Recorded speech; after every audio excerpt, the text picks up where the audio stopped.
오늘은 떡볶이를 만들어 보겠습니다. 고추장 떡볶이예요.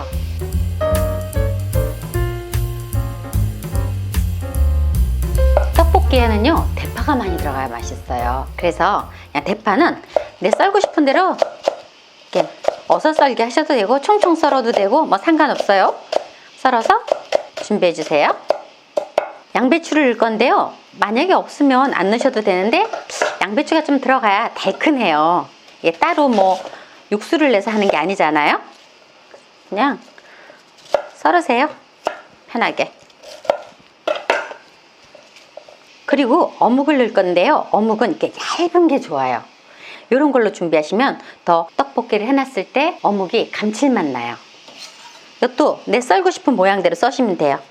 자, 저는 그냥 약간 이렇게 해서 삼각으로 썰어 볼게요.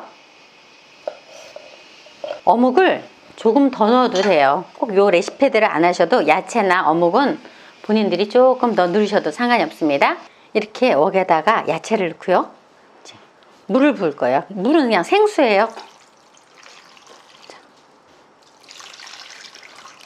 물을 많이 부어도 상관이 없어요. 떡이 푹 퍼져야 되니까 좀 넉넉하게 붓는 게 좋아요. 진간장, 고추장. 이게 고추장 같다만 하면 안 되고요, 고춧가루도 들어가야 돼요. 그래서 고춧가루도 또 넣겠습니다. 고춧가루는 고운 고춧가루를 사용하셔도 되고 굵은 고춧가루를 사용하셔도 돼요. 한 스푼. 설탕.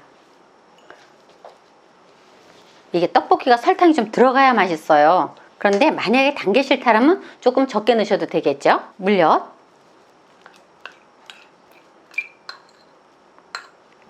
그리고 떡쪽을 넣으세요. 이렇게 한 번에 다 넣어버리면 되는 거예요? 다 넣어서 이제 퍼뜨리기만 하면 돼요. 이게 떡볶이 집에 가면 하루 종일 국물에다 퍼뜨리잖아요.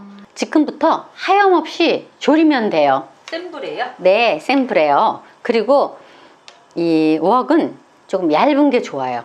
국물이 정말 많았잖아요. 네. 그런데 막 다 졸았어요. 이때 계란을 넣을게요. 왜 국물이 많아야 되냐면요, 국물이 폭 졸아져야 간이 잘 배는 거예요, 떡 쪽에. 처음엔 굉장히 많은 것 같이 느껴졌잖아요. 네. 그런데 결코 많지 않아요. 불을 끄고 이제 맛을 한번 볼게요.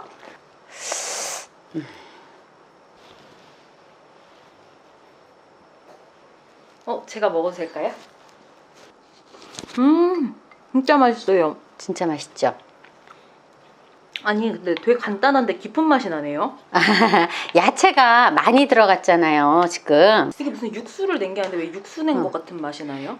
어묵이, 얇은 어묵이 그런 맛을 내요. 그러니까 생선 뼈 같은 게 많이 들어갔거든요, 얇은 어묵은. 그래서 그럼 바깥에 분식집에서 파는 그런 떡볶이 맛이 날 거예요.